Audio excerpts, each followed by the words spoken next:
Part 1, The Journey to Marrakesh. The rhythmic clatter of the train wheels echoed through the still Moroccan night like the beating of a steady heart. Moonlight spilled across the desert dunes, painting them in shades of silver and blue. Inside his private compartment, Hercule Poirot sat impeccably composed, his hands folded neatly before him on the polished mahogany table. A delicate cup of tea, still steaming, rested beside an open notebook filled with the detective's precise handwriting, a collection of idle observations about human behavior, recorded in neat, slanted letters.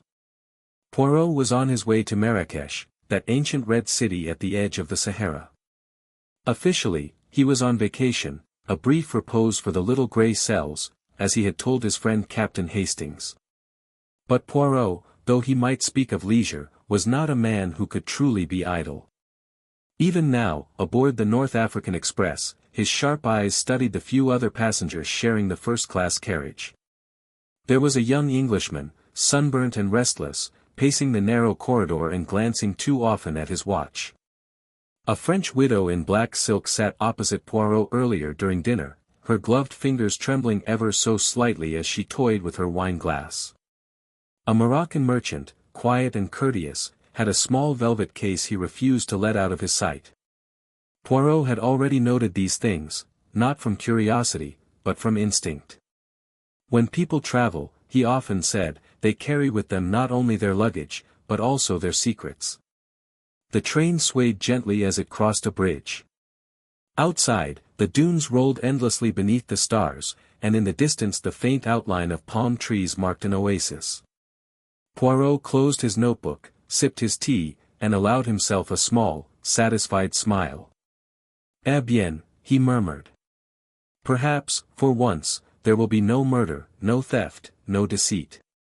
Only rest." At that precise moment, the compartment door slid open. The conductor, a tall man in a blue uniform, bowed slightly.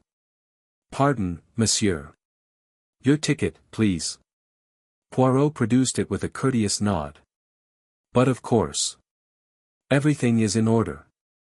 As the conductor checked the paper, Poirot noticed a faint smudge of red dust on the man's cuff, curious, since the uniform should have been spotless.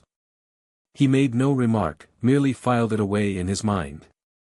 The smallest detail often proved the key to the greatest mystery. Moments after the conductor left, a sudden noise broke the calm, a thud, then a muffled cry from the next compartment. Poirot rose at once, his expression sharp. He tapped lightly on the door separating his cabin from the adjoining one. "Pardon, mademoiselle. Is everything quite all right?" No answer. Only the faint hiss of steam and the rhythmic pulse of the train. Poirot hesitated, then stepped into the corridor. The Englishman was there too, emerging from his own compartment, looking pale. "You heard it as well, didn't you?" he said quickly. "Indeed," Poirot replied. "A sound of distress, I think. We must inquire." The two men approached the door. Poirot knocked again, then turned the handle slowly. The door was unlocked. Inside, the compartment appeared empty, yet something was wrong. The window was open, curtains flapping in the desert breeze, and on the floor lay a small, embroidered purse, half crushed beneath a chair. Poirot bent to pick it up. A faint scent of jasmine lingered on the fabric. He examined it briefly, elegant workmanship, clearly belonging to a woman of taste. Inside, there was a mirror, a lipstick, and a folded note written in hurried French. "Meet me in Marrakesh. The risk is worth it." Poirot's brow furrowed. "Mon Dieu," he whispered. "It seems I was mistaken. The little grey cells will not rest tonight." The conductor soon arrived, breathless, followed by the French widow in her mourning dress. Her dark eyes flicked to the purse in Poirot's hand, and for a fleeting moment, her expression changed, fear, perhaps, or recognition. "That belongs to me," she said quietly. "Where did you find it?" "In the compartment next to mine," Poirot replied. "Forgive me, madam, but was it not your own?" Yes, of course," she stammered. "I must have dropped it." Poirot bowed slightly, returning it to her. Yet he noted how tightly she clutched it, how her gaze darted toward the open window. He said nothing further, but his eyes gleamed in the lamplight. The scene was already forming in his mind like a chessboard. Later that night, as the train wound through the desert, Poirot found himself unable to sleep. The Englishman had returned to his compartment, muttering about sandstorms and lost luggage. The widow had retired, drawing her curtains. The merchant still guarded his velvet case, which he kept under his pillow. Poirot sat in his seat, staring out at the moonlit dunes, his thoughts racing. A missing passenger, perhaps? Or someone hiding in another carriage? The conductor's dusty cuff, the open window, the note, all were pieces of a puzzle yet unseen. At midnight, a shrill whistle pierced the night. The train began to slow. Poirot rose and peered outside, a small station, little more than a platform of stone beneath a single lantern. The name was painted in fading letters, El Jarida. The conductor opened the carriage door and stepped down. No one was supposed to disembark here. Yet Poirot saw two shadowy figures near the end of the platform, one handing a package to the other. He adjusted his hat and stepped into the corridor once more. If there was mischief afoot, it was better to see it clearly. But as he reached the door, the train gave a sudden lurch and began to move again. The platform receded, and the figures melted into the night. Poirot returned to his seat, frowning. Smugglers, perhaps, he mused. Or something worse. An hour later, just as he was drifting into uneasy rest, a scream shattered the quiet. Poirot leapt to his feet. The cry came from the compartment of the Moroccan merchant. By the time he arrived, the corridor was already full of passengers. The conductor pushed through the crowd, keys jangling. Inside the compartment, the merchant lay motionless on the floor, his eyes staring wide, his velvet case open beside him, empty. Poirot knelt, examining the body with clinical precision. There was no blood, no wound. But on the man's lips was a trace of white powder. Poison, most likely. He turned to the conductor. No one is to leave this carriage, Poirot commanded. Until we reach Marrakesh, I shall take charge. There is a murderer among us. The passengers stood frozen in the dim lamplight. Outside, the desert stretched endless and silent, indifferent to human tragedy. Poirot rose slowly, adjusting his tie. His expression was grave but calm, his mind already assembling the fragments of the mystery. The game begins, he murmured. Part 2, The Red City and the Black Veil. The morning sun rose over the ochre walls of Marrakesh, casting long shadows across the narrow streets and bustling souks. The air shimmered with heat, thick with the mingled scents of spices, leather, and mint.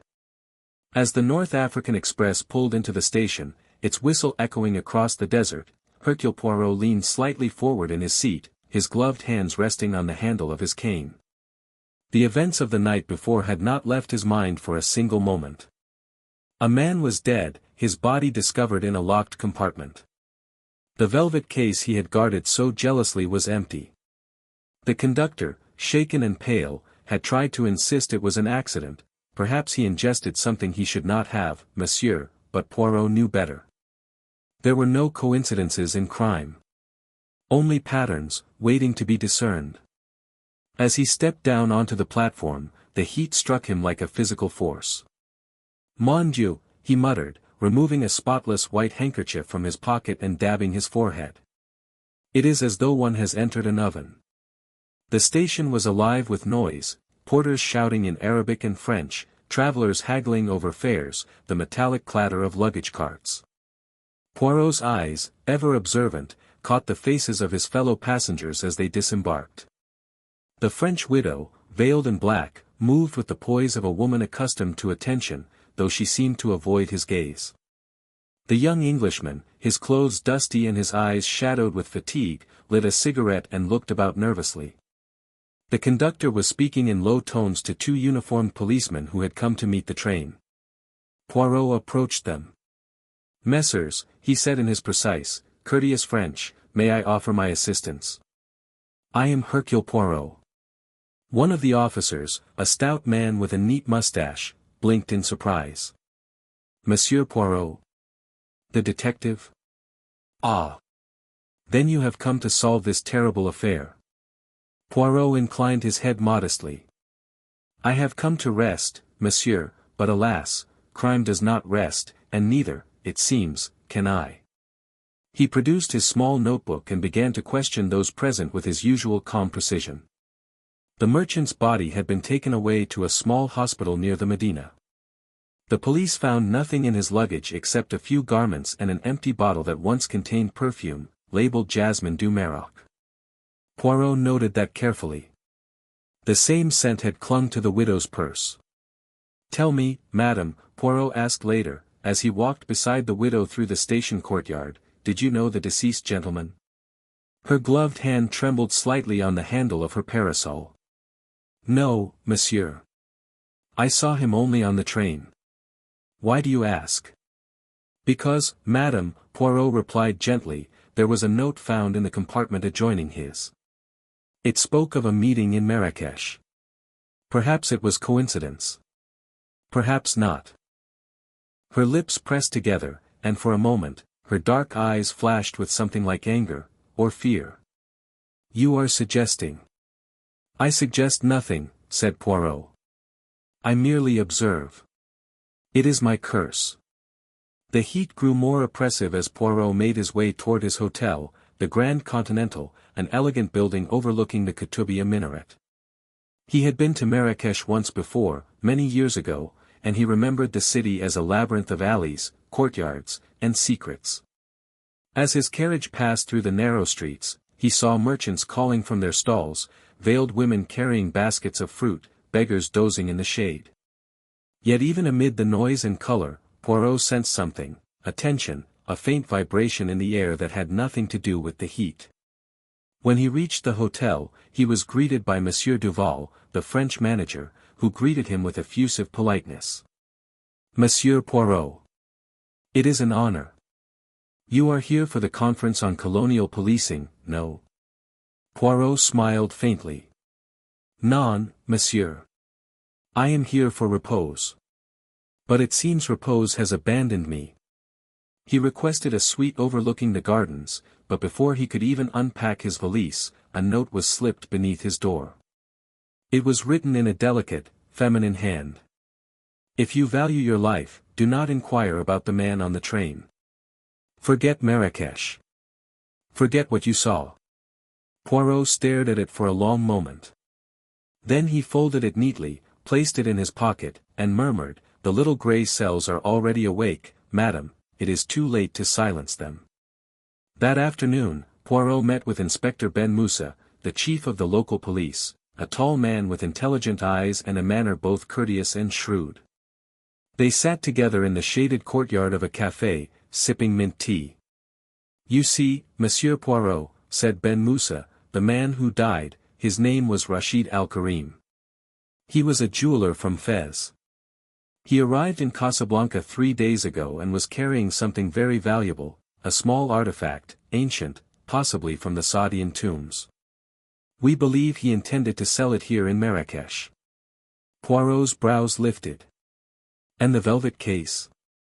Empty when we found it, said Ben Moussa grimly. But witnesses say he guarded it like treasure.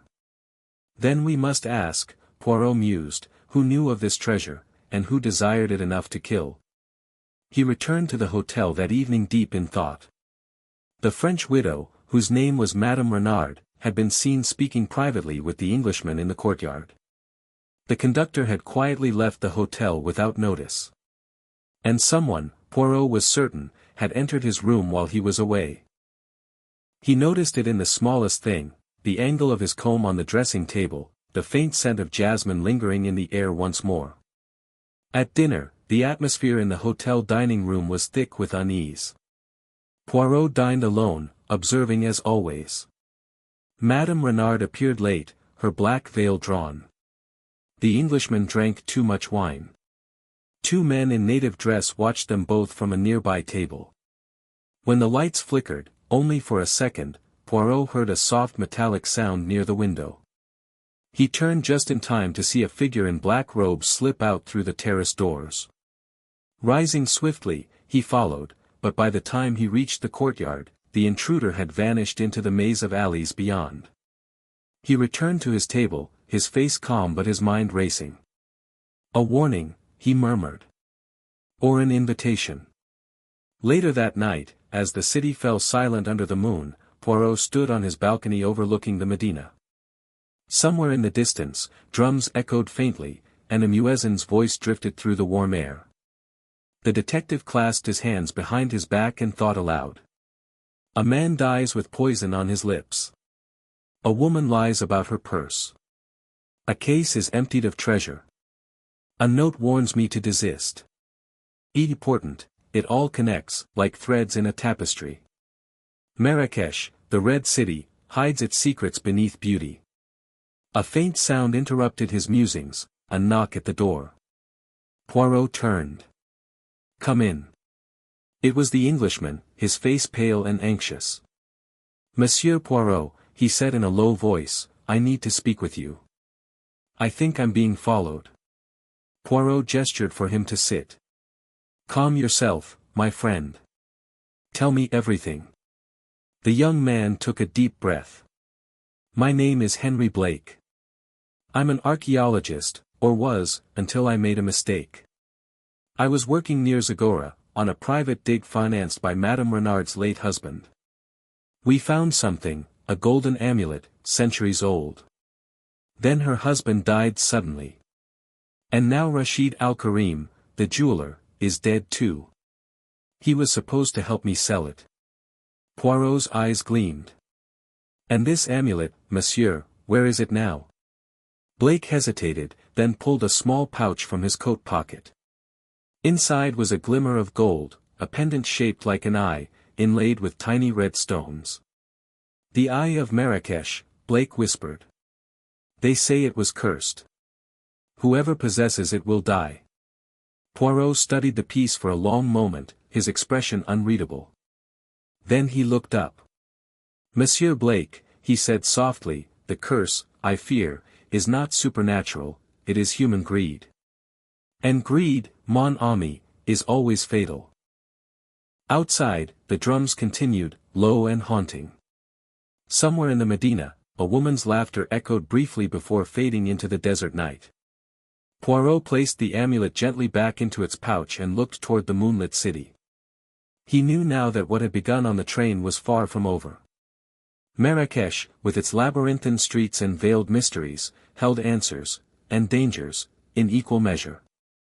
Poirot's eyes narrowed, his voice a whisper of determination. "Tomorrow," he said, "the hunt begins." Part 3, The Souks of Shadows. The next morning, Marrakesh awoke in a haze of gold and heat. From his balcony at the Grand Continental, Hercule Poirot gazed across the sprawling city, a maze of terracotta rooftops and winding alleys. The call to prayer drifted through the dry air like a haunting song. Below, the markets were already stirring, traders unrolling carpets, merchants opening their stalls, the cries of saffron, cumin, dates fresh from the desert, echoing beneath the rising sun. Poirot, however, had little time for the romance of the scene.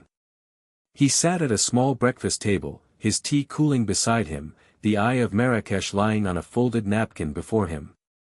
It was exquisite, a golden amulet shaped like an ancient eye, its iris formed of a single blood-red ruby. In the morning light it seemed to pulse faintly, as though alive. He regarded it with distaste. "A beautiful object, yes," he murmured, "but beauty is often the disguise of danger. One must never trust the eyes, only the little grey cells." A knock sounded at the door. Poirot rose, buttoned his jacket, and opened it. Inspector Ben Moussa entered, carrying a file. "Good morning, Monsieur Poirot. I see you are already at work." "I am always at work, mon ami," Poirot replied. "Even when I am asleep, my mind arranges the facts as neatly as socks in a drawer." "Please, sit." The inspector smiled faintly and opened his file. "Our examination of the victim, Rashid Al-Karim, is complete. You were correct, he was poisoned. The substance is a rare powder, derived from a desert plant called Belladonna du Sable. It acts swiftly, death within minutes. Poirot nodded. And how was it administered? Most likely in his tea, said Ben Moussa. We found traces on the cup. Ah, Poirot said softly. Then we must ask, who prepared his tea? The inspector hesitated. The train steward claims he brought it himself, but his statement is uncertain. There is also the matter of the widow, Madame Renard. She admits to speaking with the victim the evening before, though she insists it was only a polite conversation. Poirot's eyes narrowed. Politeness, my dear inspector, has been the beginning of many murders. He picked up the amulet carefully and handed it to Ben Moussa. This is what our victim died for, or perhaps what someone else feared he would reveal. The Eye of Marrakesh. Ben Moussa's gaze darkened. So it truly exists.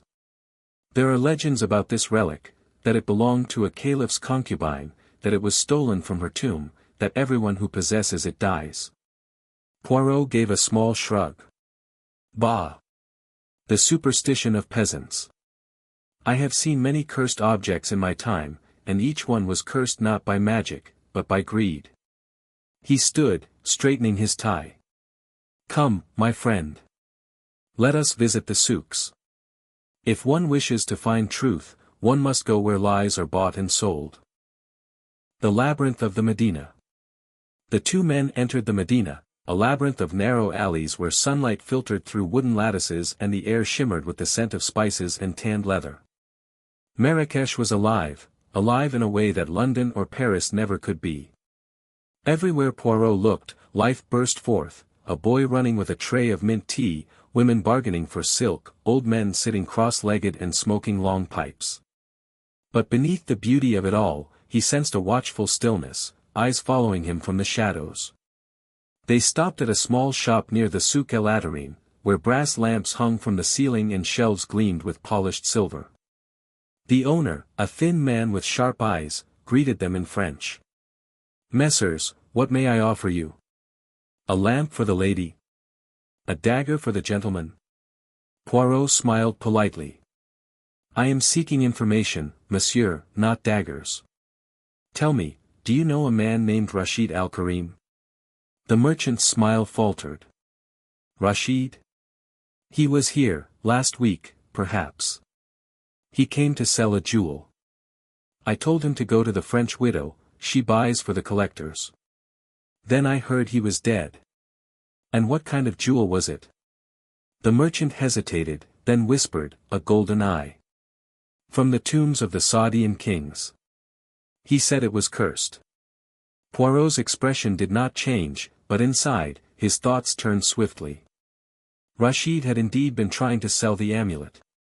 Madame Renard, then, had been his buyer. He thanked the man and turned to Ben Moussa. You see, my friend. Already, the threads begin to cross. Rashid the jeweler, Madame Renard the collector, Monsieur Blake the archaeologist. And between them, death. The widow's secret. That afternoon, Poirot called upon Madame Renard at her suite. She received him coolly, dressed in black silk, her veil drawn. Monsieur Poirot, she said, you have questions again. You seem unwilling to accept that I had nothing to do with that poor man's death. Madame, Poirot said gently, forgive me, but I am a creature of habit. I cannot rest until every piece of the puzzle is in its place. He handed her the note found on the train, meet me in Marrakesh. The risk is worth it. Your handwriting, perhaps. She drew a sharp breath. No. That is not mine. Then perhaps you will allow me to compare. She hesitated, then scribbled her name on a slip of paper. Poirot examined both with his little magnifying glass. Indeed, he said softly. Not the same. But written by someone who wished to imitate your hand. Curious, n'est-ce pas? Her eyes widened.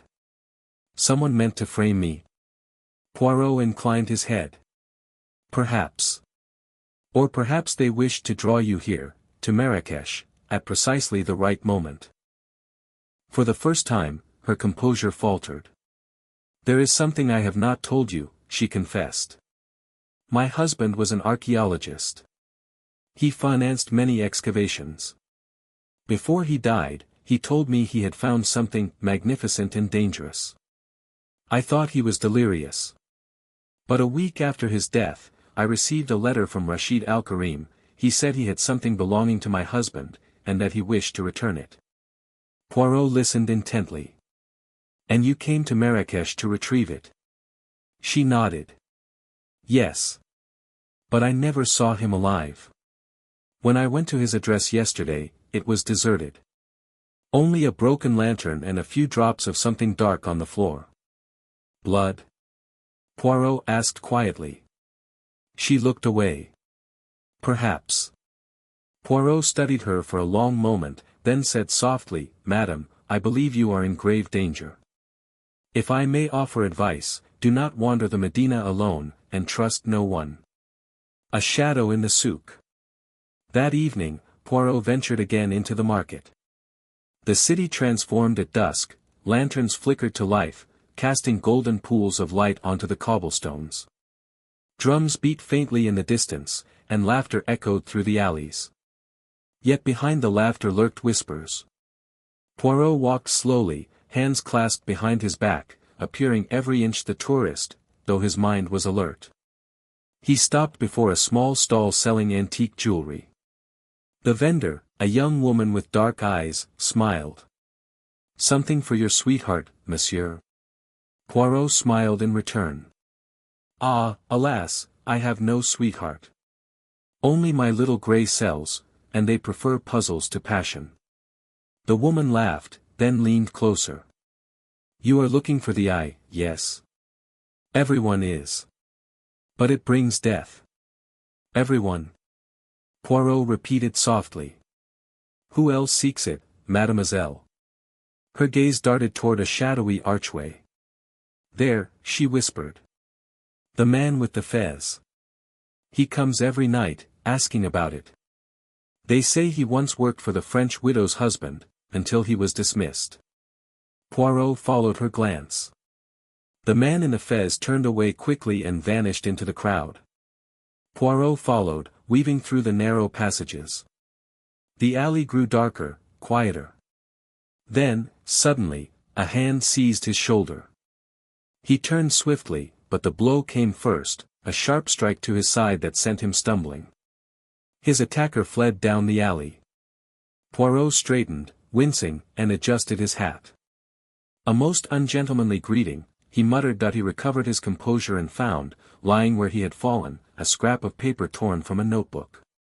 On it, in hurried handwriting, were the words. It is not over. The eye watches. Poirot pocketed it. Ah, he murmured, so the shadows write messages now. How poetic, and how foolish. Nightfall at the Casbah. When Poirot returned to the hotel, he found Henry Blake waiting anxiously in the lobby. Monsieur Poirot, something terrible's happened, he said. Madame Renard, she's disappeared. Poirot's eyes narrowed. Disappeared? Since when? Since this afternoon. She was last seen near the Casbah district, talking to a man in native dress. No one's seen her since. Poirot turned to Ben Moussa, who had arrived moments later. We must search at once. The Casbah is a maze, we shall need guides. Night had fallen by the time they reached the old quarter. The air was thick with smoke from cooking fires, and the narrow alleys echoed with distant drums. They questioned merchants and beggars, searched courtyards and abandoned riads, until at last a boy led them to a crumbling building near the old wall. Inside, they found Madame Renard, alive, but barely conscious. She was lying on a carpet, her veil torn, a small bruise on her temple. Poirot knelt beside her, speaking softly. Courage, madame. You are safe now. She stirred, whispering, He wanted the eye, said it was his by right, the guardian. Who, madam? Who attacked you? But she fainted before she could answer. Poirot rose, looking around the dim chamber. On the wall hung a faded tapestry depicting a single golden eye surrounded by flames. He traced the embroidery with his gloved finger. The eye again, he murmured. It appears wherever death walks. The web tightens. By dawn, Poirot had returned to the hotel. He sat at his desk, piecing together the fragments: Rashid poisoned, Renard abducted, Blake frightened, and a mysterious guardian claiming the eye as his own. He drew a small diagram, circles and lines connecting each name. Rashid poison train. Renard collector amulet. Blake archaeologist excavation. Unknown man guardian Casbah. He tapped the pen thoughtfully.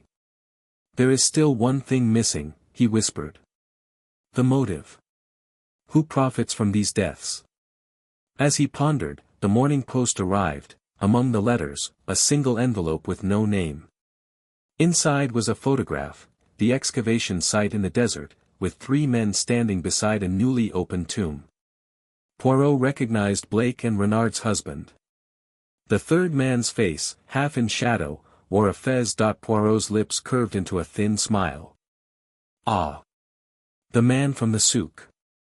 The guardian, perhaps. Or the avenger. He placed the photograph beside the amulet, the ruby glinting like an eye that refused to close. Very well, he said softly. Let the eye watch. I, too, shall watch, and soon, I shall see. Part 4, The Guardian of the Tombs. The following morning dawned cold and windless, a rare calm over Marrakesh. Hercule Poirot stood on the terrace of the Grand Continental, gazing toward the horizon where the Atlas Mountains rose pale and distant, their peaks capped in white. Somewhere beyond those mountains lay the truth, buried, perhaps, beneath sand and silence. A messenger had come at dawn, bringing a letter sealed with red wax. Inside, written in elegant Arabic script and signed only with the letter H, were the words. If you wish to understand the eye, come to the desert. The dead will tell you what the living cannot. Poirot folded the paper neatly. So, he murmured, the invitation is issued.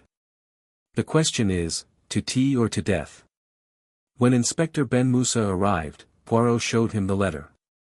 The inspector frowned. It must be a trap, monsieur. The desert is vast, lawless. You cannot go alone. I shall not be alone, Poirot replied with a small smile.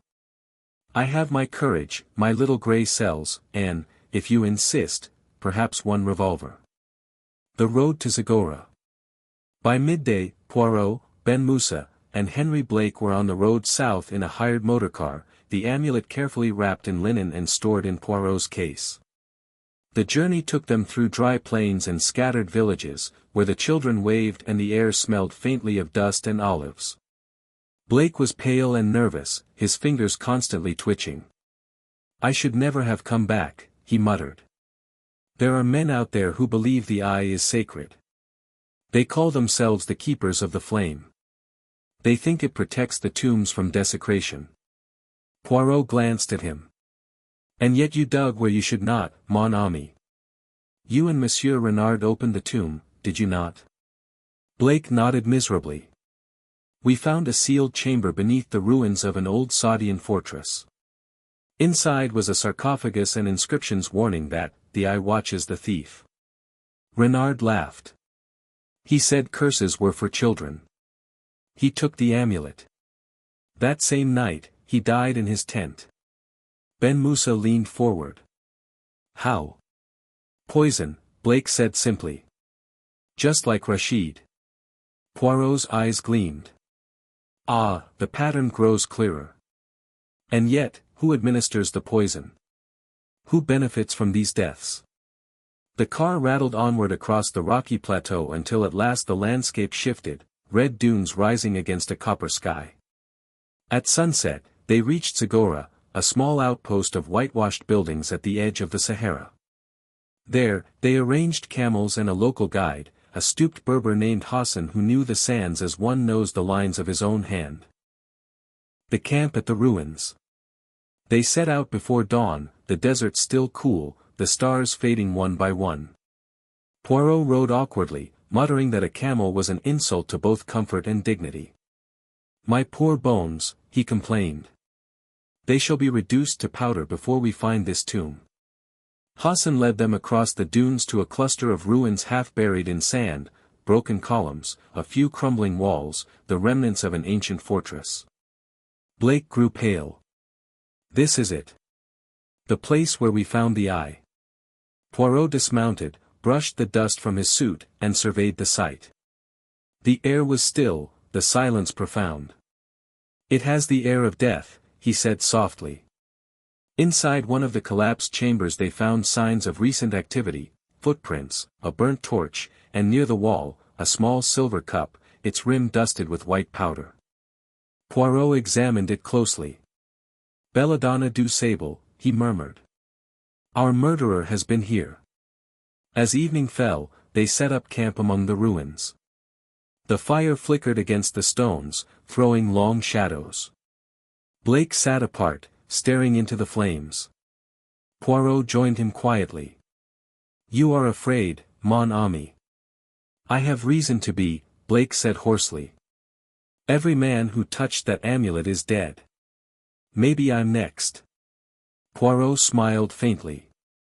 "Superstition again." "No, monsieur, not the curse, but the criminal. He is human, and therefore fallible." The stranger in the night.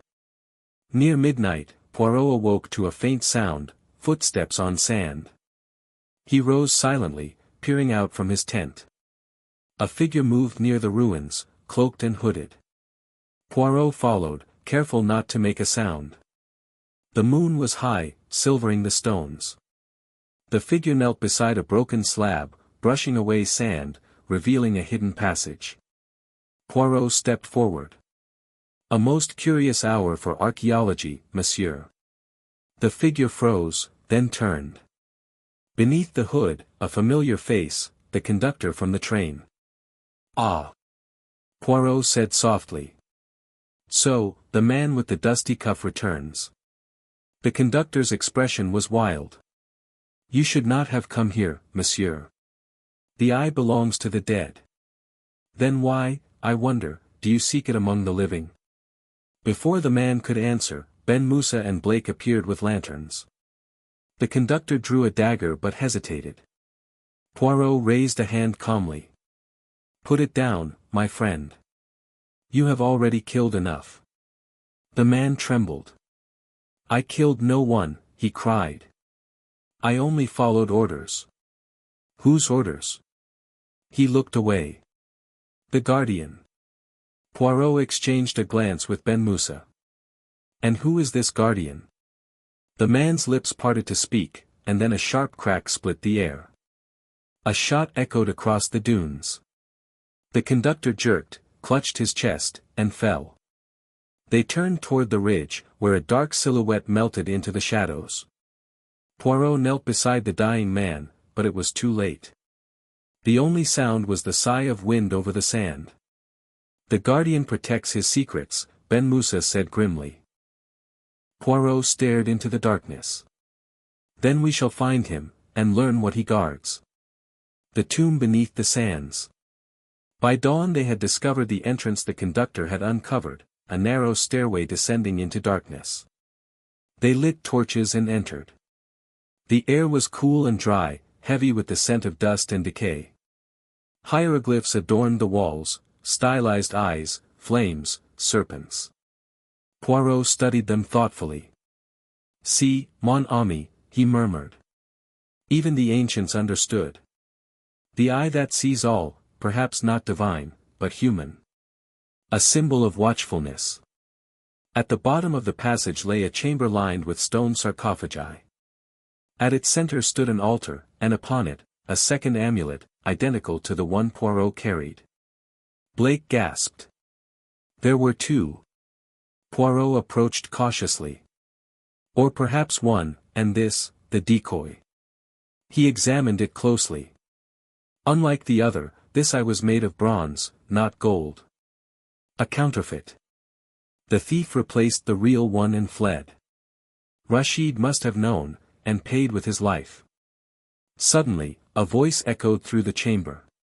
"Step away from the relic, Monsieur Poirot." They turned. A man stood in the doorway, cloaked in white, a rifle in his hands. His face was thin, tanned by the desert, but his eyes burned with cold intelligence. "Who are you?" Ben Musa demanded. The man smiled faintly. "I am Hamid Renard, the brother of the man your widow calls her husband." Poirot inclined his head. "Ah, the mysterious H. You wrote the letter." "Yes," said Hamid. "I wanted you here. You seek the truth, so do I. My brother stole the eye from our ancestor's tomb. He died for it. I vowed no foreigner would profit from our curse. Then it was you who killed Rashid?" Hamid's gaze flickered. "Rashid betrayed me. He tried to sell it to the widow. I merely restored balance." "And the conductor?" "An accomplice who knew too much." Poirot's voice was calm. "You believe yourself righteous, monsieur, yet you have shed innocent blood. You have guarded not the tomb, but your vengeance." Hamid raised his rifle. "I have no choice. The eye must remain buried." Poirot's eyes glinted. "Then bury me with it, perhaps." For a long moment, they stood in silence. Then Blake, trembling, stepped forward. "You're wrong. We only wanted to study it, not to steal." Hamid hesitated, lowering his gun slightly. "Study? You desecrated the resting place of kings." Poirot seized the moment. "Monsieur Hamid, if you kill again, the eye will never rest. Let us return it, together, and end this chain of death." Something in the detective's calm voice broke through the man's rage. Slowly, Hamid set down the rifle. "Perhaps, you are right," he said wearily. "The sands have seen enough blood." The burying of the eye. At sunrise, they climbed once more to the surface. Poirot held the golden amulet in his hands as Hamid began to fill the tomb entrance with sand. The ruby caught the morning light, glowing like a living flame. Ben Musa crossed himself. "So ends the curse." Poirot smiled faintly. "There was never a curse, my friend, only men, and their folly." Hamid turned to Poirot. "Take the false eye with you. Let the world believe it is the true one. The real relic belongs to the desert." Poirot inclined his head solemnly. "You have my word." When the last stone was covered, they mounted their camels and began the long journey back toward Marrakesh. The wind rose behind them, erasing their footprints, as though the desert itself wished to forget. Epilogue at the Grand Continental. Several days later, Poirot sat once again on the terrace of the Grand Continental. Before him lay two objects, the bronze eye, and a telegram from London requesting his immediate return. Madame Renard, now recovering, had left the city quietly, leaving behind a single note of gratitude. Blake, shaken but alive, planned to dedicate his life to preserving rather than plundering the past. Ben Musa joined Poirot for tea. "So, monsieur, do you believe the matter is finished?" Poirot smiled. "Ah, my dear inspector, a case is never truly finished. It merely ceases to resist explanation. The eye of Marrakesh, it watched, yes, but only to reveal the flaws within men's hearts." He sipped his tea delicately. "There are no curses, only choices. The tragedy lies not in the relic, but in those who cannot resist touching it." He rose, adjusted his hat, and gazed toward the shimmering horizon. "And now, mon ami, my little grey cells require rest, perhaps somewhere less sandy." Ben Musa laughed. "You will return to Europe?" "Yes," Poirot said softly. "But I shall never forget the desert, nor the eye that watched, and wept." Part 5, Shadows over the Atlas. The train from Zagora wound slowly northward, slicing through the copper vastness of the desert like a silver thread. Hercule Poirot sat in his compartment, immaculately dressed as always, yet a certain pensiveness shadowed his face. The rhythmic clatter of the wheels echoed like a heartbeat in the distance. He watched the dunes pass by through the narrow window, endless, shifting, deceptive. The desert, he murmured softly, it buries truth as easily as it buries men. Across from him, Inspector Ben Moussa leaned against the seat, hat tipped over his brow, half asleep. Henry Blake sat near the door, scribbling in a notebook. His hand still trembled faintly, but there was a new determination in his eyes. Poirot adjusted his cuffs. "You write, Monsieur Blake?" "Yes," Blake said without looking up. "I'm recording what happened at the ruins. Perhaps someday it'll make a good paper." Poirot smiled faintly. "Or a confession." Blake looked up, startled. Poirot raised an eyebrow. "You are still uneasy. You believe the affair finished, and yet—" "There's something wrong," Blake admitted quietly. "When we buried the eye, I felt as if someone was watching. Not Hamid. Someone else. A presence." Poirot's expression remained serene. "Ah. The sensation of being observed, mon ami. It is common among those who carry guilt or secrets." Ben Moussa stirred. "Or among those who are indeed watched," he said grimly. Poirot's gaze drifted back to the window. The dunes were behind them now, giving way to rocky foothills and sparse vegetation, the slow rise of the Atlas Mountains. Somewhere beyond those peaks lay Marrakesh, glittering like a mirage. And within that mirage, Poirot sensed, still lurked a shadow. Return to Marrakesh. They arrived by evening. The city seemed transformed, louder, busier, yet beneath the hum of trade and music, something darker pulsed. Rumors spread like dust, of an Englishwoman who vanished from the Medina, of a French officer found poisoned near the Kasbah, of strange men asking questions about the eye. Poirot took rooms once again at the Grand Continental, but this time he noticed a subtle change. The staff, once cheerful, now whispered among themselves. Even the porter avoided his gaze. As he unpacked, he found a folded note slipped beneath his door.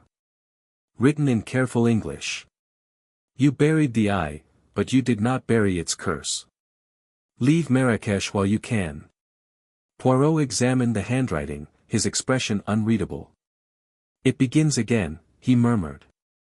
Ben Moussa, who had just entered, read the note and cursed under his breath. "This city is haunted by superstition. But someone wants you gone, monsieur." Poirot nodded thoughtfully. "Then I shall do the opposite. I shall remain, and observe." The widow's return. The next morning, as the muezzin's call faded over the rooftops, a black motorcar drew up before the hotel. A veiled woman stepped out, tall, graceful, unmistakable. "Madame Renard," Poirot greeted her with a bow. "You return to the scene of tragedy, oui." She removed her veil. Her eyes were hidden behind dark glasses, but her voice trembled. "Monsieur Poirot, I had no choice.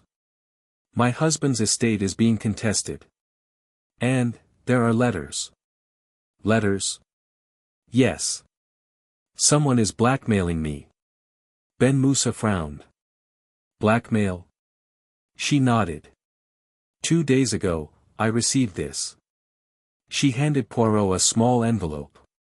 Inside was a single sheet of paper, a photograph of the golden amulet, half buried in sand, and a note. "You did not tell him everything. The eye sees. Bring 10,000 francs to the lantern market, or your secrets will burn with you." Poirot regarded her steadily. "Madam, what is it that you did not tell me?" She hesitated. "I swear, I told you the truth. I wanted to sell the amulet, yes, but not to profit. My husband left me nothing. I was desperate." Poirot tapped his chin. "And who knew of this arrangement?" She faltered. "Only one man, a dealer in antiquities. Jacques Morel. He arranged the sale." "Ah," Poirot said softly. Then perhaps it is time we visit Monsieur Morel, the antiquities dealer. The shop of Jacques Morel stood at the edge of the Medina, half hidden among stalls of carpets and copper lamps. Inside, the air was thick with incense and the gleam of old treasures. Morel himself was a thin, fox-like man with restless eyes.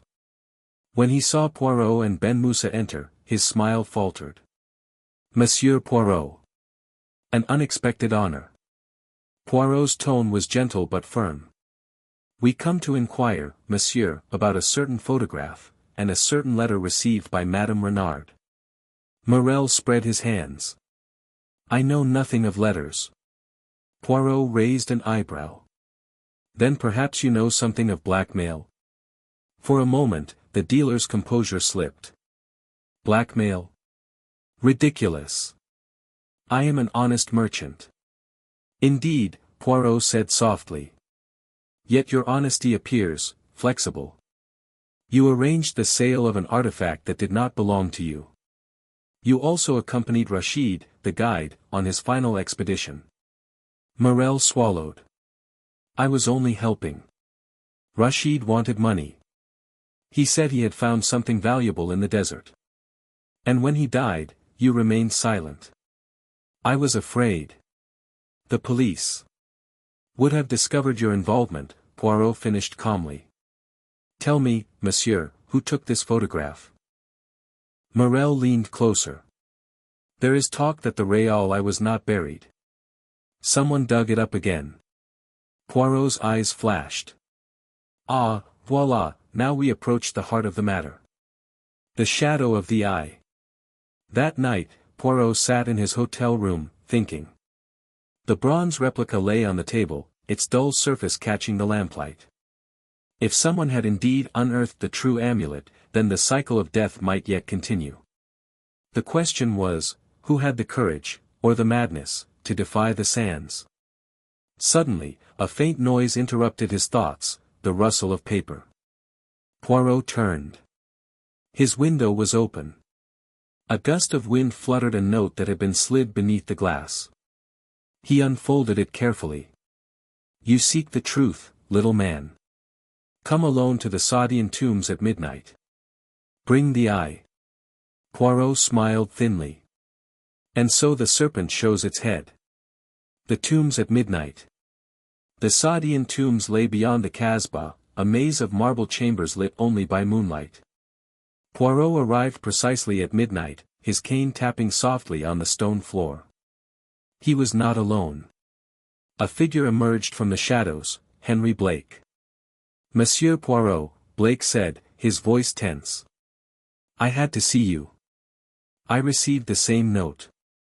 Indeed? How interesting. Poirot's eyes glinted. Then perhaps we are both invited to our doom. They waited in silence. The air was cool, heavy with the scent of dust and roses. Then, from the far end of the corridor, came the echo of footsteps. A man appeared, tall, robed, his face hidden by a keffiyeh. In his hand gleamed a lantern, and a pistol. Give me the eye, he said in accented French. Poirot's tone remained calm. And if I refuse? Then you die here, as the others did. Poirot tilted his head. Others? The man gestured sharply. The archaeologist, the guide, the conductor, all silenced because they saw what they should not. Blake stepped forward angrily. You killed them? The stranger's voice was cold. They desecrated the tomb. The eye belongs to the order. Poirot's eyes narrowed. Ah, the Order of the Fire Kings. I wondered if it was mere legend. The man advanced. You will hand it over. Poirot sighed. Very well. He reached into his coat, but instead of the amulet, he drew a small pocket mirror. The reflected light flashed into the man's eyes. In that instant, Blake lunged. The gun fired, the bullet struck stone, and Ben Moussa's voice thundered from the shadows. Police! Drop your weapon. The revelation in the mountains. Madam! What are you doing here? I followed you, she said simply. I had to speak before it's too late. Her eyes were feverish. I lied, monsieur. About the amulet. The one we buried was already the false one. Poirot's breath caught. Ah! I suspected as much. Then who switched them? She trembled. I did. The night before we left for the desert. I found the real eye in my husband's study. I was afraid someone would steal it, so I hid it. Where? In the only place no one would look. Poirot's voice was barely a whisper. And that is? In my luggage, she said, and from beneath her cloak she drew a small velvet pouch. The amulet gleamed within, golden and alive, the ruby burning like a drop of blood. Poirot stared. Mon Dieu, after all that, it never left your side. Tears filled her eyes. I thought I could keep it safe. But then the letters began. Someone knew. Poirot's mind raced. Then Morel's threats, the killings, all were meant to recover this. And now you bring it to me. She nodded. Because I can't bear it anymore. Take it. End it. Poirot took the amulet gently, as though accepting the weight of all its history. I shall, madam. But tell me, did you show this to anyone else? No one. Then, said Poirot softly, someone must have been watching you. A shot rang out. Madame Renard gasped, staggered, and fell against him. Poirot caught her as blood darkened her shawl. From the ridge above the platform, a figure in a dark coat was fleeing toward the rocks. Poirot knelt beside the dying woman. Courage, madam. Who fired? She tried to speak. Her lips moved once, a single name, then she was gone. The wind rose, carrying the sound away into the mountains. Poirot bowed his head. The eye weeps again, he whispered, the shadow revealed. The train's guards rushed out. Poirot stood, eyes blazing. Seal the station. No one leaves. An hour later, they found the shooter, trapped near the cliffs. He turned, gun raised, but Poirot's calm voice stopped him cold. Enough, Monsieur Blake. Henry Blake froze. How? It was inevitable, Poirot said quietly. From the first moment, you trembled, not from fear, but from guilt. You killed Rachid to keep the amulet's discovery secret. You conspired with Morel, then betrayed him. When the plan collapsed, you sought to silence Madame Renard before she could confess. Blake's eyes filled with despair. She wasn't supposed to die.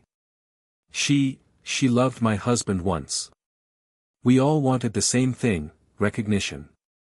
Poirot's voice was iron. And now you have it. In the eyes of justice. Blake lowered his gun slowly, his expression hollow. You'll never understand, Poirot. We dug up history, and it devoured us. Poirot nodded sadly. Yes, mon ami. Because you forgot that history, too, has eyes. Blake surrendered. Epilogue, the eye sleeps. 2 days later, under guard, the real eye of Marrakesh was returned to the tomb where it belonged. Poirot insisted on overseeing the ceremony himself. As the sands closed once more over the entrance, he whispered a final prayer. Let the dead keep their secrets. Ben Moussa stood beside him. So it ends, at last. Poirot smiled faintly. No, my friend. It merely returns to silence, until men grow foolish again.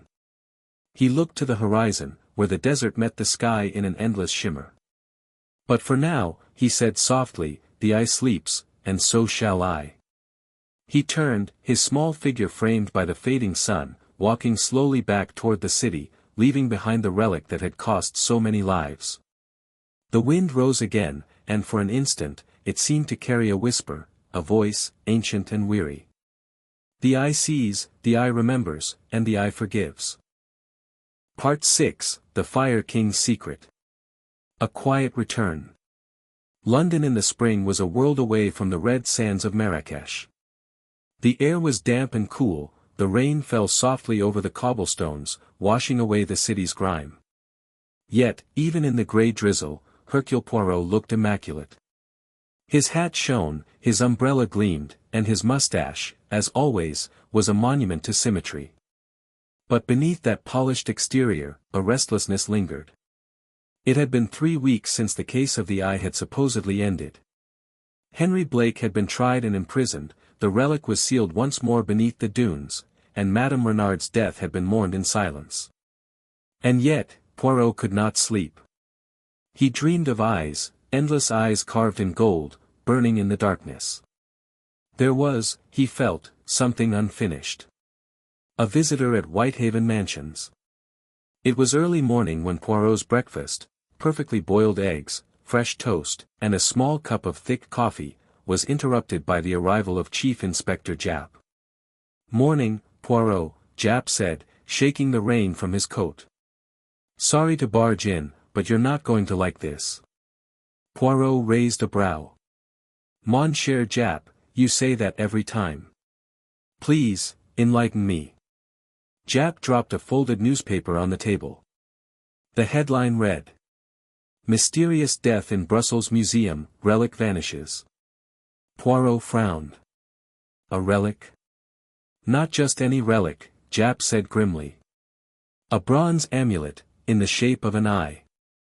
For a moment, the room seemed to go still. Poirot set down his cup. "Mon Dieu, again." Japp nodded. "They say it's the twin of the one from Marrakesh. Stolen 2 nights ago. Guard found dead. No signs of a break-in." Poirot's gaze grew distant. "Then, my friend, we are dealing not with coincidence, but with continuity." He rose, smoothing his waistcoat. "Pack your bags, Japp. We go to Brussels. The Museum of Antiquities." The Royal Museum of Antiquities in Brussels stood in a quiet square lined with chestnut trees. Inside, beneath tall ceilings and shafts of filtered light, the artifacts of ages watched in silent judgment. The curator, Professor Leclerc, was a nervous man with round spectacles and nicotine-stained fingers. He greeted Poirot with a mixture of awe and fear. "Monsieur Poirot, we are honored, though I wish the circumstances were happier." Poirot inclined his head. "The dead guard, how was he found?" "In the Egyptian hall," Leclerc said, leading them through echoing corridors. "He was discovered at dawn, slumped over the display case that once held the eye. The amulet itself, gone." Poirot studied the shattered glass and the faint smear of blood along the rim. "No struggle," he murmured. "No forced entry. A thief with access, or knowledge." Leclerc nodded miserably. "We keep a small staff. Only 5 people have keys. Myself, my assistant, the night watchman, and 2 cleaners." Japp scribbled in his notebook. "And where were they?" "All accounted for," Leclerc said.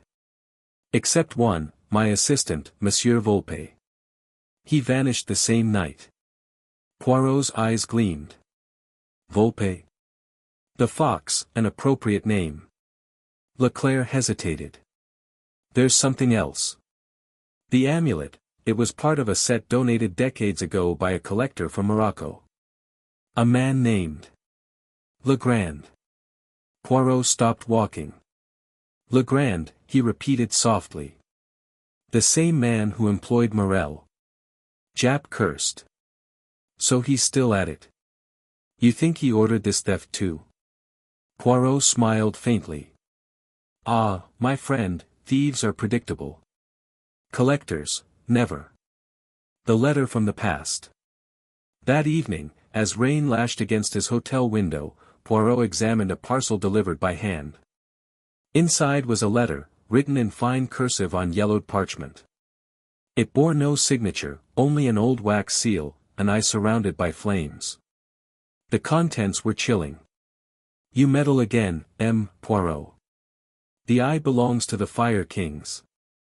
Its power transcends your logic.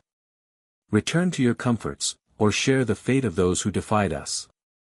Poirot smiled grimly. Always the same arrogance, that men may claim to guard secrets they do not understand. He placed the letter beside his cup and whispered, but if they call themselves Fire Kings, then perhaps they mean not the ancient dead, but the living heirs of their creed.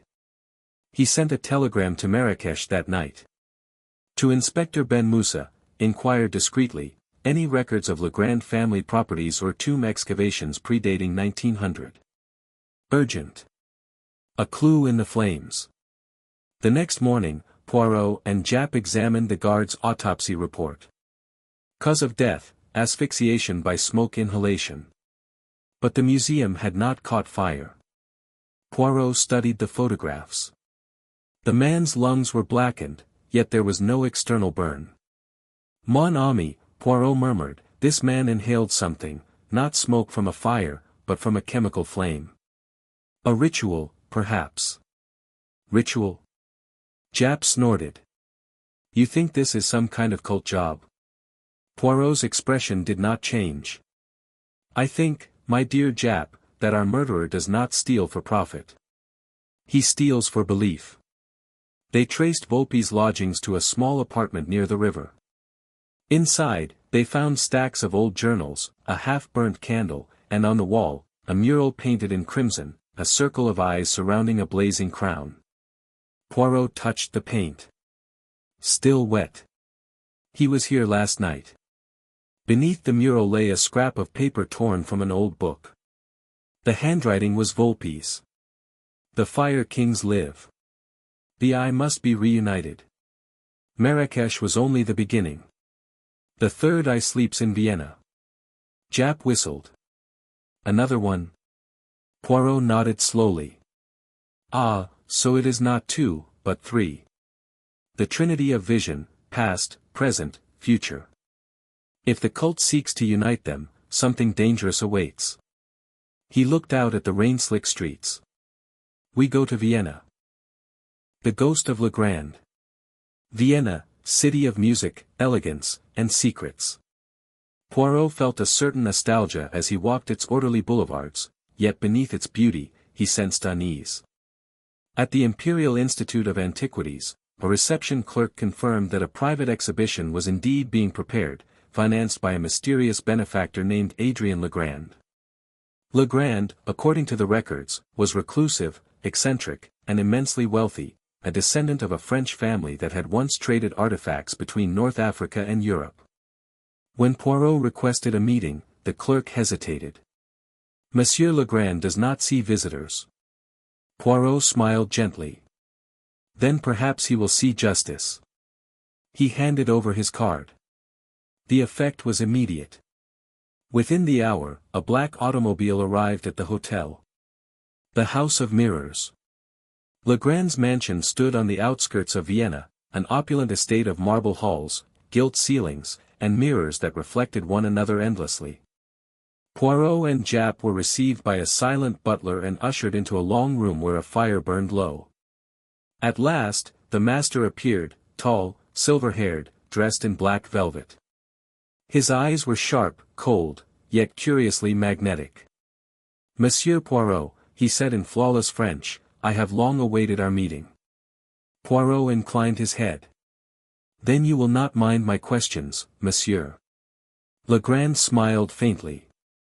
Ask, and I shall answer, as one man of curiosity to another. You financed Morel, Poirot began. You ordered the theft in Brussels. Why? Legrand's gaze did not waver. Because the eyes belong to my ancestors. We are the last guardians of the Fire Kings. Their knowledge was divine, their relics sacred. When the foreigners came, scholars, looters, thieves, they tore our heritage apart. I merely restore it. Poirot's tone was calm. At the cost of blood? Legrand's eyes glinted. Every kingdom is built on blood, monsieur. He gestured toward a glass case near the hearth. Inside, on a velvet cushion, lay the bronze eye from Brussels. Its surface shimmered like living flame. You see. Legrand murmured. 2 eyes reclaimed. 1 remains. Japp stiffened. And where's the third? Legrand smiled. Hidden where no man dares to look, in the tomb of the last Fire King, beneath the Atlas Mountains. Poirot's expression was unreadable. And you intend to awaken it? Legrand's voice dropped to a whisper. To awaken the truth. The eyes, when united, will reveal the map of the eternal flame, the secret of immortality. Poirot folded his hands. And how many must die before your immortality is achieved? Legrand's mask slipped for the first time. If you stand in my way, monsieur, you will join them. Poirot smiled thinly. Then I shall stand very firmly indeed. The Fire King's secret. That night, Poirot and Japp waited outside the mansion in a borrowed car, watching the lights. Shortly after midnight, several figures emerged, cloaked and hooded, carrying heavy crates. They loaded them onto a truck bearing diplomatic plates. Smuggling the relics out, Japp muttered. Poirot nodded. To Morocco, perhaps. The final ceremony must be performed where it began. He watched as Legrand himself stepped into the truck, the bronze eye glinting in his hand. Poirot's eyes narrowed. It is time to return to the desert, once more. Return to the sands. Days later, under a burning sky, Poirot and Japp rode once again through the dunes of Marrakesh with Inspector Ben Moussa. Their destination, an ancient fortress near the Valley of the Kings, long abandoned, now reportedly sealed off by Legrand's men. The heat shimmered like molten glass. From afar, they saw torches flickering at the ruins. Chanting echoed faintly on the wind. Poirot adjusted his hat. The ceremony begins. They approached under cover of darkness, hiding among the rocks. Through a gap in the wall, Poirot saw Legrand kneeling before a stone altar. Before him lay 2 amulets, the bronze and the gold. A third, smaller one of obsidian rested between them. The air crackled with strange energy. Legrand raised his hands. By fire and I restore the flame of kings eternal. Poirot stepped forward. Or extinguish it forever, monsieur. Legrand turned, startled. You. Japp and Ben Moussa rushed in, guns drawn. But Legrand only laughed, a sound wild and terrible. You think you can stop destiny? He seized the 3 amulets, pressing them together. A flash of light burst across the chamber, blinding, searing. The air filled with the stench of ozone. When the light faded, Legrand lay motionless. The amulets had fused, a single, molten shape, cracked and smoking. Poirot approached slowly. So much for immortality. Ben Moussa crossed himself. What happened? Poirot sighed. The Fire King's secret, mon ami, was not life eternal, but death eternal. A trap for those consumed by greed. He picked up the fused relic gently. The eyes that see all, see even the folly of men. Epilogue, the ashes of ambition. Days later, Poirot stood again before the desert horizon as the fused amulet was entombed beneath stone. The ceremony was quiet, attended only by himself, Japp, and Ben Moussa. When it was done, Poirot dusted the sand from his shoes and said softly, "At last, the eyes are blind, and peace may return." Japp chuckled. So, that's it then. Case closed. Poirot smiled faintly. Ah, my friend, a case may close, but mystery, she never sleeps. He looked toward the rising sun, its light spilling over the dunes like liquid fire.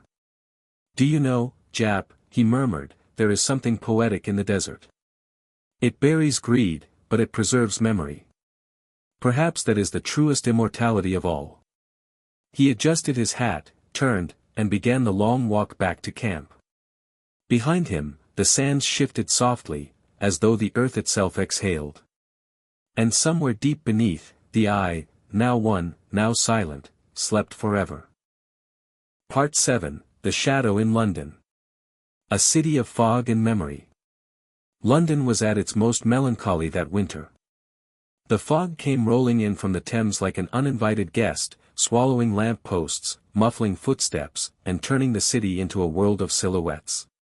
Hercule Poirot, however, thrived in order. Even amidst the chaos of fog, he kept his flat in perfect symmetry, the hearth swept, the clock wound, and every chair at its exact angle. Yet something disturbed the calm of Whitehaven Mansions. He had been receiving letters. Anonymous ones. Each envelope was sealed in red wax bearing a familiar emblem, the same fiery eye he had seen in Vienna and Marrakesh. Each message contained only a single line. "You have not extinguished the flame." Poirot read the latest one as he stirred his coffee. "It continues, Hastings," he murmured. Captain Hastings, just returned from Argentina, blinked. "Continues? You mean the business with that lunatic Legrand? I thought that was all wrapped up." Poirot smiled faintly. "So did Legrand, mon ami. But evil, like the weed, grows again when the roots are left." He tucked the letter neatly into his case. "Someone seeks to finish what Legrand began. And this time, they play their game in London. An unexpected visitor." That afternoon, Poirot received a visitor, Lady Amelia Darnley, a striking woman in her 40s with the calm poise of old nobility. Her gloved hands trembled slightly as she spoke. "Monsieur Poirot, I've come because I believe I'm being followed." Poirot inclined his head. "Tell me, madam." She glanced nervously toward the window. "My late husband was a collector of Egyptian artifacts. He worked once with a man named Adrien Legrand." "Ah," Poirot murmured. "Legrand again." She nodded. "After his death, I kept most of my husband's collection locked away. But 2 weeks ago, I received an offer, anonymous, to purchase one piece, a carved obsidian disc." Poirot leaned forward. "In the shape of an eye?" Lady Darnley's face went pale. "Yes, how did you know?" "Because, madam, there were 3 eyes. And one remains unaccounted for." She swallowed hard. "Then I'm in danger, aren't I?" Poirot's tone was grave. "If they seek the relic, yes. But fear not, Hercule Poirot will protect both you and your artifact." The obsidian eye. 2 evenings later, Poirot and Hastings visited Darnley Manor, an austere estate on the outskirts of Surrey. Inside the library, beneath layers of dust, lay a small safe. Lady Darnley produced the key with trembling fingers. Inside was the obsidian eye, smaller than the others, but darker, its surface so polished it seemed to drink the light. Hastings whistled. "Blimey, it looks alive." Poirot regarded it thoughtfully. "Oui, mon ami. Evil often disguises itself in beauty." As he lifted the relic, a faint mark was visible at its base, the same sigil as on the letters, a circle of flame. Poirot frowned. "It appears, Hastings, that the cult has marked even this. Someone within Legrand's circle knew of its existence." At that moment, a sudden crack echoed through the hall, the sound of shattering glass. Poirot turned sharply. "Down, madam," he cried. A bullet shattered a vase inches from Lady Darnley's shoulder. Outside, through the fog, a dark figure fled across the lawns. Hastings dashed for the door. "I'll get him." But the fog was thick, and within moments, the figure vanished into the night. Poirot, calm as ever, replaced the relic in the safe. "So, they watch. But now, they know we are aware of them. The man with the silver cane." The next morning, Poirot visited Scotland Yard. Japp greeted him with his usual gruff warmth. "Back again, eh? I heard about the shooting in Surrey. You think it's tied to the Fire Kings?" Poirot nodded. "Indubitably. But not all their disciples died in the desert. Someone else leads them now, and this someone moves through society unseen." Japp frowned. "We've had reports lately, stolen antiquities, secret meetings among collectors, strange gatherings in warehouses near the docks. Always the same symbol left behind. Poirot smiled grimly. The flame. A constable entered, carrying a folder. We've identified the shooter's weapon, sir. Foreign make, registered to a man named Anton Renaud. Former archaeologist, dismissed from the Vienna Institute. Poirot's eyes gleamed. Renaud, one of Legrand's men. He rose swiftly. Come, Hastings. We have a ghost to unmask. At the docks. By nightfall, fog rolled over the Thames like a veil. The warehouses near Limehouse were dark, silent, and smelled faintly of salt and smoke. Poirot, Japp, and Hastings moved quietly through the shadows until they reached a small door bearing a strange mark, the flaming eye again, painted in chalk. Inside, they found an astonishing sight. Crates stacked high, filled with relics, statues, urns, scrolls, all stolen from museums or private estates. And in the center, illuminated by a single lamp, stood Anton Renaud. He was tall, gaunt, his face hollowed by obsession. In his hand, he held a silver cane tipped with a serpent's head. Welcome, Monsieur Poirot, he said softly. I wondered when you would come. Poirot inclined his head. You honor me with your attention, monsieur. Though your hospitality is unconventional. Renaud smiled faintly. You think me a criminal. But I am a believer. Legrand failed because he lacked faith. I, however, shall complete the circle. The three eyes must be united again. Japp stepped forward. You're under arrest, Renaud. But Renaud only laughed, a dry, cracked sound. You cannot arrest fire. He smashed a flask at his feet. Smoke erupted, thick and acrid. By the time it cleared, Renaud was gone. Poirot coughed, waving his handkerchief. So. He plays the magician. Hastings groaned. How does he do it, Poirot? Hastings groaned. How does he do it, Poirot? Poirot's expression hardened. He had help, mon ami. A network. These cults always do. But where one man escapes, another betrays. We shall find the weak link. The coded ledger. Later that night, while searching the warehouse, Poirot discovered a small ledger bound in black leather.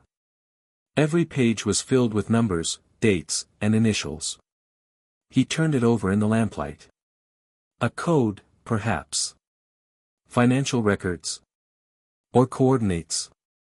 Japp frowned. Looks like nonsense to me. Poirot smiled. Ah, my dear Japp, nonsense is the language of the clever. You must listen differently. He ran his finger along the first column. Observe, every number is divisible by 3. Every third line is underlined. That suggests a trinity pattern, just like the eyes.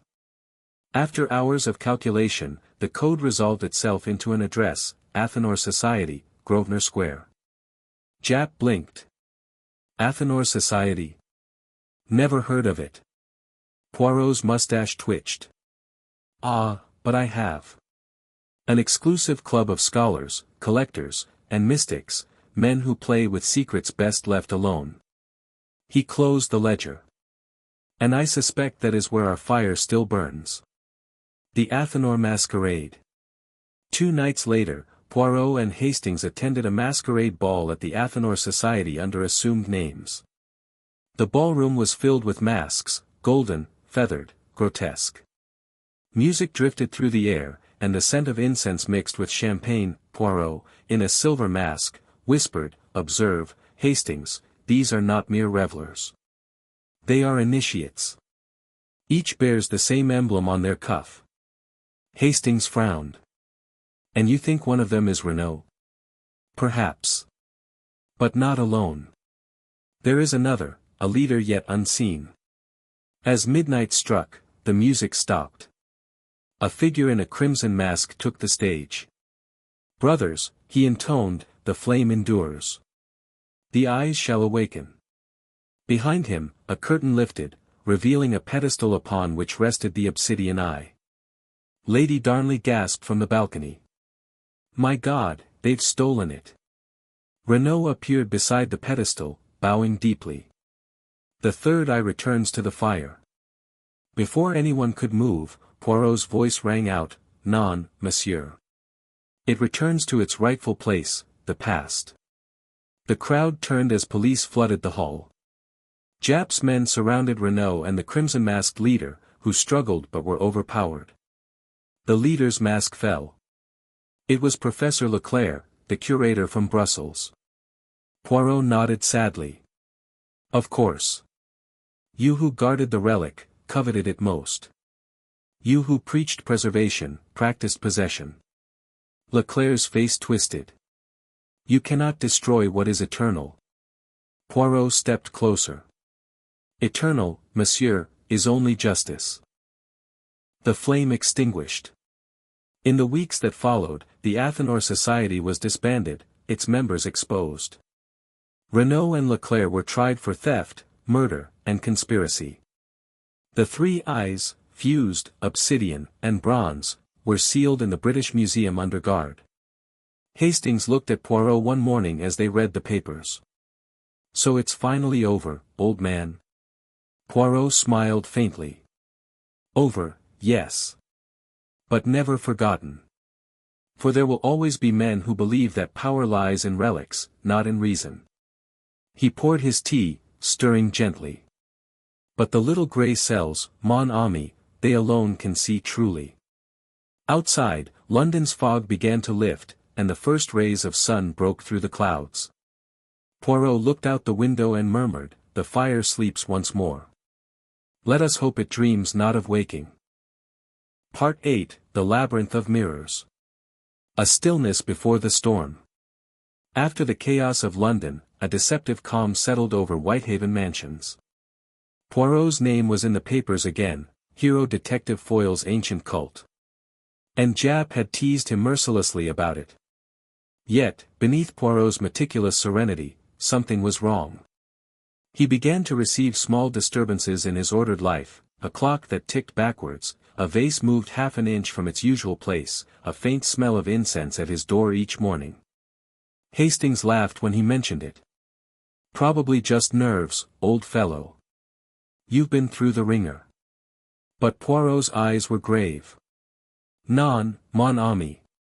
I know my apartment as I know my own mind. Someone plays games here, and games, Hastings, can be deadly. He took from his desk a single object, a silver compact mirror, beautifully engraved. It was left on my pillow last night. See the design. Hastings squinted.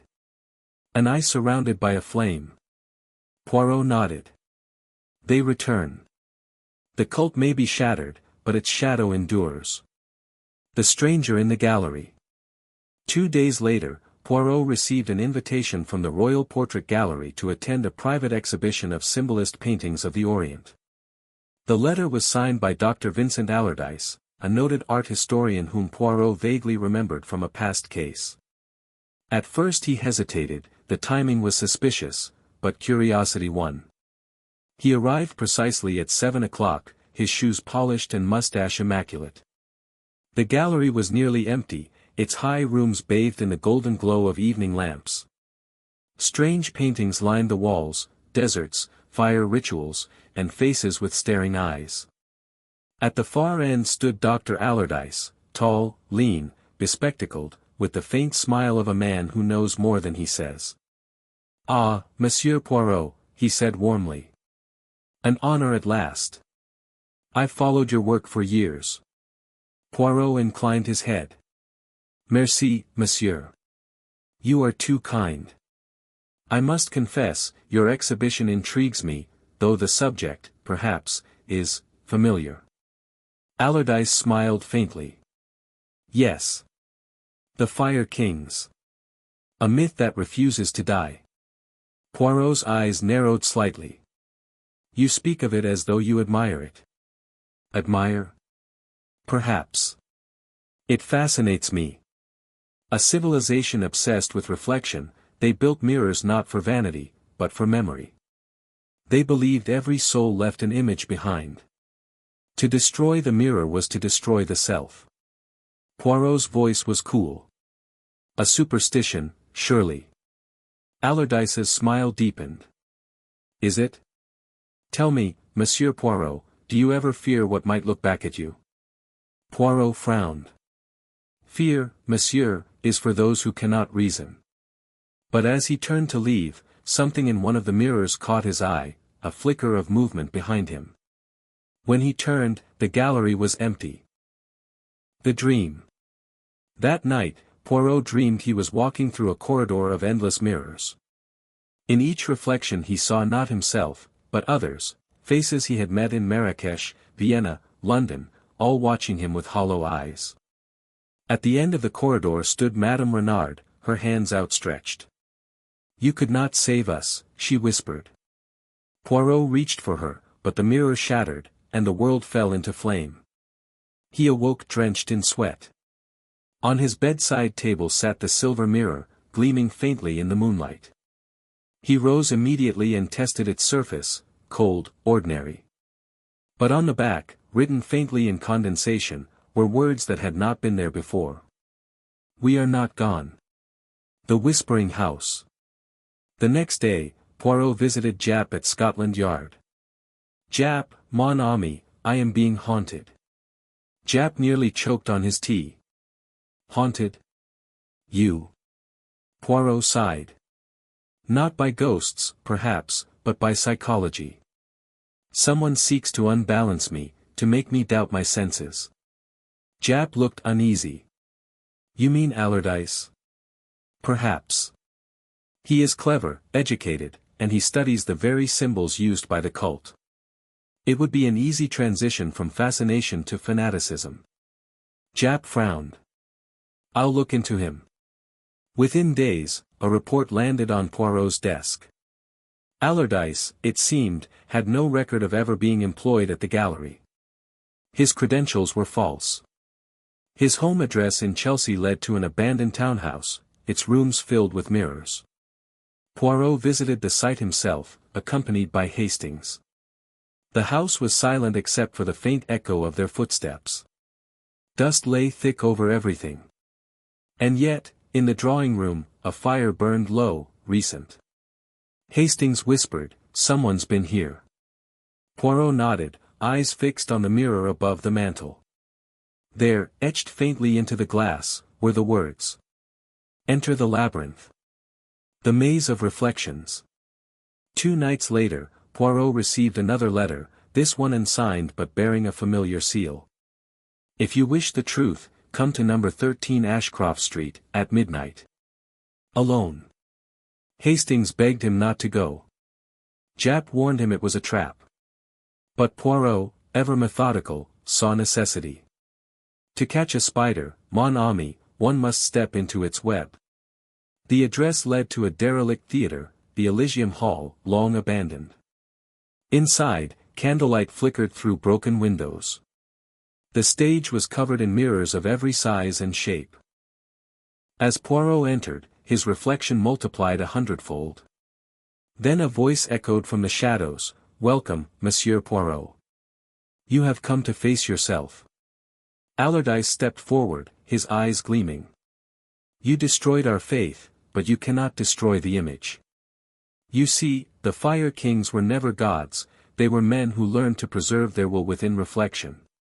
The eyes you fought to bury are keys, not idols. Poirot's gaze was steady. And you seek to open this door? Yes, Allardyce whispered. Through you. He lifted a polished mirror the size of a shield, etched with fire symbols. This, Poirot, is the last relic, the mirror of kings. Look, and you will see truth beyond life and death. Poirot's hand trembled slightly, but he steadied it. Truth, monsieur, does not dwell in glass. He turned the mirror abruptly, angling it toward Allardyce. In that instant, the candlelight flared, reflected endlessly. Allardyce screamed as his own face seemed to twist and dissolve in the glare. The mirror cracked, then shattered, scattering light like shards of lightning. When silence returned, Allardyce lay unconscious amid broken glass. Poirot looked down at him sadly. "You sought eternity, monsieur, but found only yourself." The final reflection. Days later, as Allardyce sat in custody at the Yard, Poirot visited him one last time. The man's mind had fractured. He muttered constantly about eyes, fire, and mirrors that remembered. Poirot regarded him with pity. The human mind, mon cher, is the greatest labyrinth of all. You walked too far inside, and could not find the exit. Allardyce stared blankly at the wall. They will return.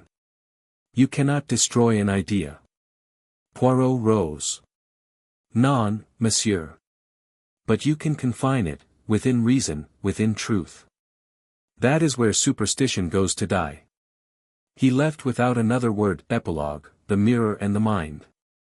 Weeks later, life at Whitehaven Mansions returned to normal. Hastings departed again for Argentina, Japp sent him a new case file, and London moved on.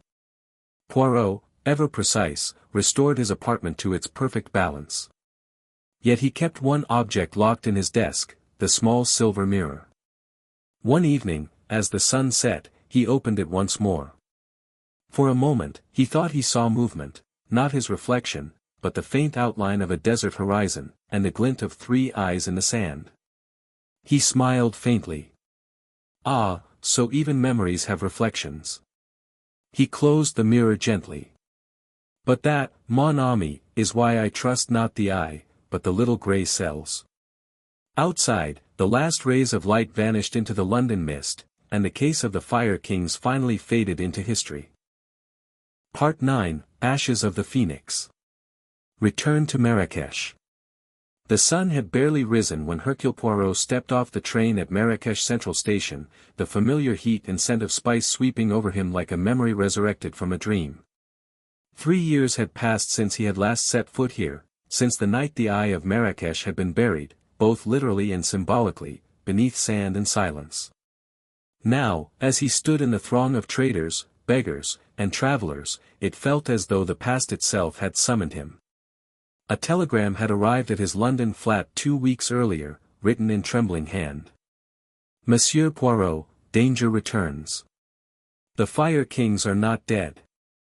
The eye burns again. Come quickly. A. Dufresne. Captain Armand Dufresne. The French archaeologist who had led the original excavation. A man both brilliant and broken by obsession. Poirot had hesitated. The mind told him superstition had been buried forever, the heart whispered otherwise. Now, standing in the heat of Marrakesh once more, he felt that strange tug of destiny. A familiar voice called out from the carriage yard. Ah, Monsieur Poirot. You have returned to the land of mystery. It was Inspector Betrayal, older now, but his mustache as proud as ever. Indeed, said Poirot, shaking his hand warmly. Though I would have preferred to remain where my shoes stay clean. Tell me, my friend, what has occurred? Betrayal's expression turned grave. A fire at the Gema LFNA 2 nights ago. The museum annex burned to ash. In its center, they found a symbol, an eye, painted in ash. Poirot's lips thinned. The mark of the Fire Kings. The house of Dufresne. Dufresne lived on the outskirts of the city, in a crumbling colonial villa half consumed by desert sand. The man who greeted Poirot was a shadow of his former self, hair unkempt, hands trembling, eyes hollow. Poirot, he whispered, as though saying the name summoned light. You came. Of course, Poirot said softly. Tell me, mon ami. What is it that you fear? Dufresne led him to his study, its walls covered in maps, photographs, and fragments of ancient inscriptions. I have been tracing the lineage of the Fire Kings, he said, pacing feverishly. Not myth, history. I found a second eye, buried beneath the ruins of 8 Ben Haddou. Smaller, but identical in form. He lifted a cloth from a desk, revealing a stone disc, etched with the same burning eye. Poirot felt a chill. You brought it here? Yes. But since that night, I have been followed. Watched. My servants fled after the fire. They whisper of a phoenix society, those who wish to rekindle the cult's power. Phoenix, Poirot murmured. How apt, a creature born from ashes. He leaned closer to inspect the artifact. Its carving seemed more recent, less eroded. Mon ami, I suspect this is not ancient. Dufresne blinked. What do you mean? Poirot tapped the stone gently. The engraving is too sharp, the tools modern. Someone wishes to revive the myth, not uncover it. The archaeologist slumped into a chair, despair washing over him. Then it is all lies. Non, non, said Poirot gently. It is not lies, it is theatre. But the stage is still dangerous. A meeting in the souk. That evening, Poirot ventured into the old souk, now a labyrinth of color and noise. Merchants called out their wares, the scent of leather and saffron mingled with dust and smoke. At the café where once Madame Renard had met her fate, Poirot sat quietly, listening. He noticed a European woman at the next table, veiled, her accent faintly French, her hands gloved despite the heat. She dropped a folded paper as she rose to leave. Poirot picked it up, pretending not to notice. Inside, written in elegant script. If you seek truth, come to the ruins of the old mosque at dawn. Alone. The signature, R. Poirot pocketed the note, suspicion and curiosity intertwining like serpents. The ruins.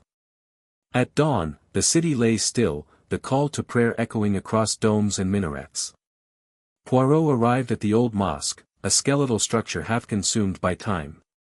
A figure waited in the shadows. Madame Renard? Poirot asked softly. The woman stepped into the light, not Renard, but her daughter, Sabine, now grown and fierce-eyed. I knew you would come, she said. My mother's death was not the end. The Fire Kings were never one cult, they were many, each reborn under a new name. My father was among them. And now the Phoenix Society seeks to complete his work. Poirot studied her calmly. And you, mademoiselle, do you seek revenge or redemption? Her eyes glimmered with pain. Both. She handed him a photograph, a gathering of men in desert robes around a campfire, the eye symbol burning behind them. At the center, a familiar face. Dufresne? Poirot whispered. Yes, she said. He was one of them. He didn't just find the eye, he made it. The betrayal. Poirot returned to Dufresne's villa at once. The archaeologist was gone. His study ransacked, maps torn, artifacts missing. Boutaleb met Poirot at the gates, face grim. The guards saw him leave at dawn. He took a convoy south, toward the Atlas Mountains. Poirot's jaw tightened. The mountains again. Always the mountains. Within hours, Poirot and Boutaleb followed in pursuit. The road turned to dust and then to stone. Villages became sparse, the landscape vast and merciless. As the sun set, they reached the foothills. A campfire burned in the distance. Dufresne stood before it, chanting softly, surrounded by men in crimson robes. Boutaleb cursed under his breath. The Phoenix Society. Poirot raised a hand. Patience, my friend. A mind inflamed by belief cannot be met with bullets. They approached quietly. Poirot stepped into the firelight. Armand, he called. This is madness. Dufresne turned, eyes wild. No, Hercule. It is destiny. The eye reveals the past and the future, I have seen it. The world shall be reborn from fire. Poirot sighed. You are deceived, mon ami. You have become the instrument of others, not the master. Lies. Dufresne cried, lifting the stone disc. The phoenix rises tonight. Before Poirot could move, a shot rang out. Boutalib's revolver smoked. The stone slipped from Dufresne's hands, shattering against a rock. The men in robes scattered like startled crows. Poirot rushed to Dufresne's side. The archaeologist still breathed, faintly. "I only wanted to see," he murmured. "To know." Poirot clasped his hand. "You sought truth, and you found reflection. Rest now, my friend." Dufresne's eyes closed. The last of the Fire Kings was gone. Ashes. By dawn, only ashes remained, of the camp, the relic, and the illusions that had haunted Marrakesh for years. Poirot stood at the ridge, gazing eastward as sunlight spilled across the desert. Boutalib approached quietly. "It is finished." Poirot shook his head. "Non. Such things never finish. They smolder beneath the surface, like embers, waiting for breath." He held out the fragment of the shattered eye, glinting red in the dawn. "But perhaps, this time, reason has prevailed." As they descended the mountain, the wind carried away the last traces of smoke, and with them, the ashes of the Phoenix. Epilogue of Part 9. Back in Marrakesh, Poirot walked once more through the Jima Lfna. Life had resumed, merchants shouting, musicians playing, children laughing.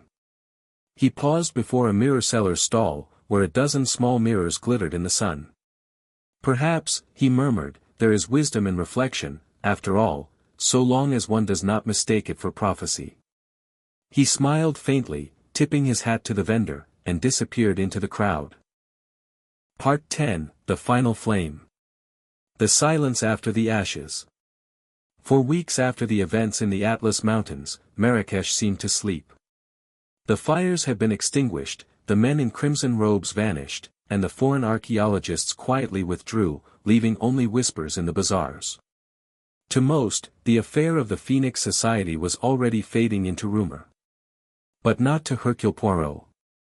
He lingered in his small room at the Hôtel de Roses, his morning coffee untouched, his mind tracing patterns invisible to others. Something still moved beneath the ashes, a shape too deliberate, too silent. He murmured aloud. "The cult is gone, the relic destroyed, yet the message continues. Someone benefits, someone still plays the game." A knock at the door interrupted his thoughts. It was Inspector Boutalib, holding a telegram. "From London," he said grimly.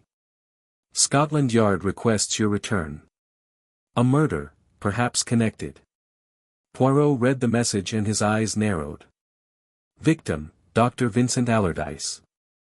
The man who had once drawn Poirot into the labyrinth of mirrors was dead.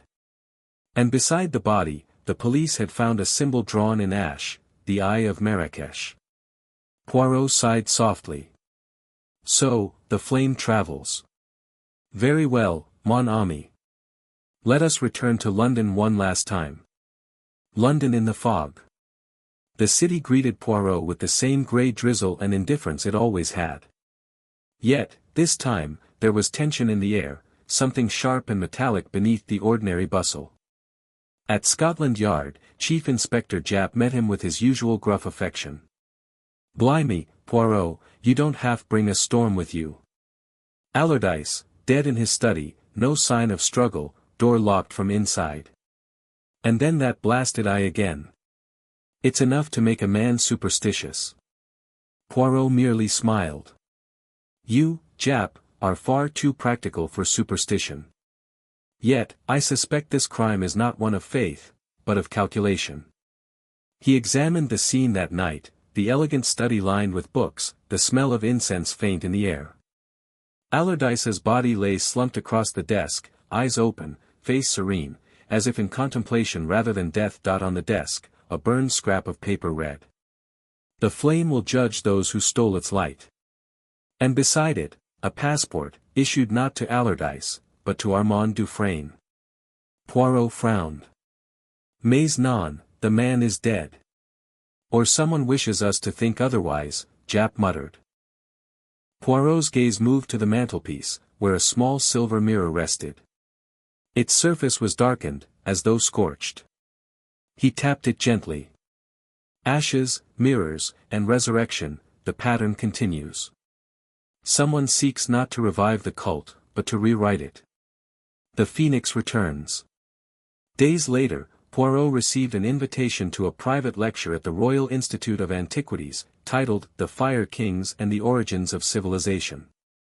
The speaker, Lady Helena Ray, a noted historian, and Dufresne's former patron. Hastings, recently returned from Argentina, insisted on accompanying him. "Can't let you wander into another fire cult alone, old chap." Poirot smiled thinly. "As always, mon ami, your courage exceeds your caution." The lecture hall was crowded. At the front, Lady Ray spoke with elegant fervor about rebirth, the cyclical nature of civilization, and the divine spark that carried human ambition from age to age. But Poirot's eyes were fixed not on her, but on the amulet hanging around her neck, a small gold medallion shaped like an eye encircled by flame. After the applause, he approached her. "Lady Ray, a most fascinating lecture. Though, if I may, your symbol, it resembles one recently linked to unfortunate events." She smiled serenely. "You refer to the Phoenix Society, I presume." "My dear Monsieur Poirot, ideas cannot be owned. They transcend men, and detectives." Poirot's tone was mild. "And yet, they often require men to die for them." Her smile faltered slightly. "You misunderstand. Death is transformation. Dr. Allardyce understood that."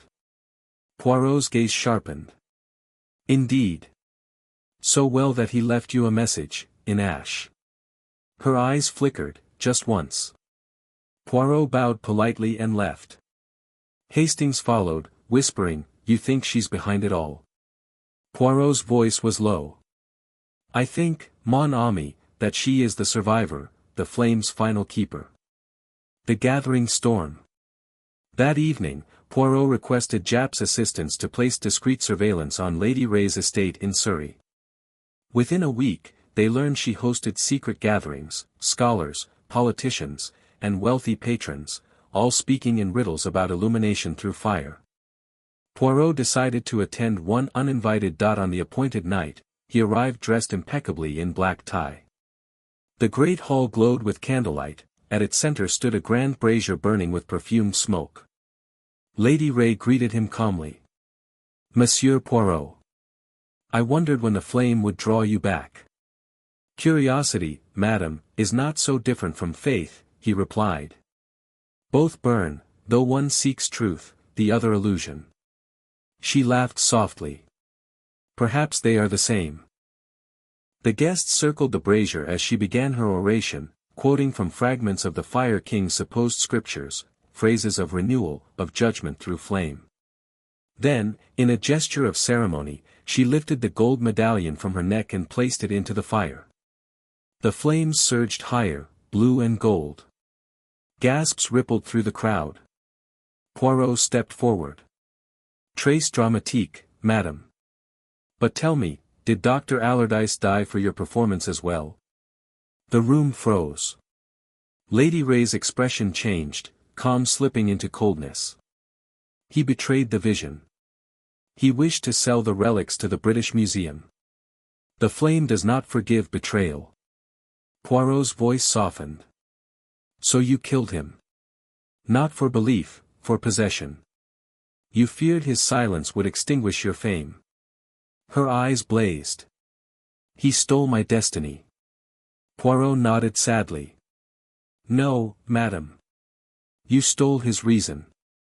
The eye was never divine, only a mirror, reflecting the madness of those who stared too long." At his signal, the doors burst open. Japp and officers flooded in. Lady Ray turned toward the fire, as if to embrace it. "You cannot arrest the flame," she cried.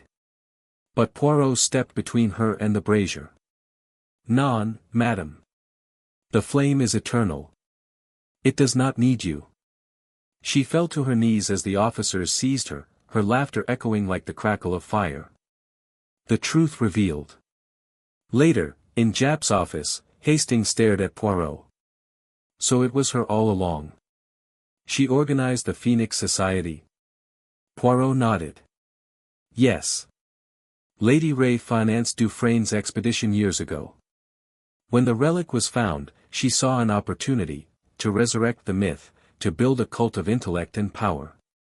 When her partners turned against her, she silenced them one by one, turning belief into murder. Japp grunted. And all that talk about rebirth and fire, just window dressing for greed. Poirot smiled faintly. Ah, but greed, mon cher, wears many masks, faith among them. Epilogue, the little grey cells rest. A month later, Poirot sat once again at his window in Whitehaven Mansions, gazing at the London skyline. The newspapers had already moved on, the case reduced to a footnote, society lady convicted in fire cult murders. Hastings, packing for his return to Argentina, stopped by for a final farewell. So that's the end of it, old fellow. No more flames, no more eyes. Poirot smiled gently. Perhaps. Yet one cannot extinguish curiosity, it burns quietly, like a candle against the dark. He opened a small box on his desk. Inside lay the fragment of the eye, recovered from the desert, now inert, lifeless stone. He turned it over thoughtfully. Once, men worshipped this as divine. Now it is only dust. But still it teaches us something, that even false light can illuminate truth. Hastings chuckled. Trust you to find philosophy in a bit of rock. Mais oui, Poirot said softly. For philosophy, mon ami, is merely the art of keeping the mind polished, like a mirror. As the clock chimed 8, Poirot rose, straightened his tie, and adjusted his magnificent mustache. Come, Hastings. Let us dine. The world burns enough without our help. Outside, the city glowed with its million lights, each a tiny flame, each fragile, yet together forming brilliance. And thus, at last, the mystery of the Fire Kings was laid to rest.